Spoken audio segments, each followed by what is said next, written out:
কিশোর কুমার আচমকা রেগে গিয়ে দারোয়ানকে নির্দেশ দিলেন, বাড়িতে বাঙালির প্রবেশ নিষেধ। কারণ কিছুদিন আগেই কলকাতার একটা ক্লাব তাকে দিয়ে ফাংশন করিয়ে বেশ কিছু টাকা মেরে দিয়েছে, এমনকি তার সঙ্গে মারাত্মক খারাপ ব্যবহারও করেছে। এদিকে কিশোর কুমারকে নিয়ে আনন্দ ছবিটা করবেন বলেই তাকে স্ক্রিপ্ট শোনাতে আগাম ডেট নিয়ে পরের দিনই কিশোরের বাড়ির সামনে হাজির হলেন বলিউডের প্রথম সারির পরিচালক ঋষিকেশ মুখার্জি। কিন্তু দারোয়ান তো আর ঋষিকেশ মুখার্জিকে চিনতেন না, তার ওপরে আবার কর্তার ইচ্ছায় কর্ম।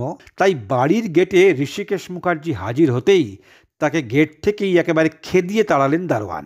লজ্জায় অপমানে বিধ্বস্ত হয়ে বাড়ি ফিরেই কিশোর কুমারের জায়গায় রাজেশ খান্নাকেই ফাইনাল করলেন আনন্দ চরিত্রে। এমনকি আনন্দ ছবির গায়ক থেকেও কেটে দিলেন কিশোর কুমারের নাম। কিছুদিনের মধ্যেই কিশোর কুমারের সঙ্গে ঋষিকেশ মুখার্জির ভুল বোঝাবুঝিটা মিটে গেলেও দারোয়ানের কি হাল হয়েছিল সেটা কিন্তু অজানাই রয়ে গেল।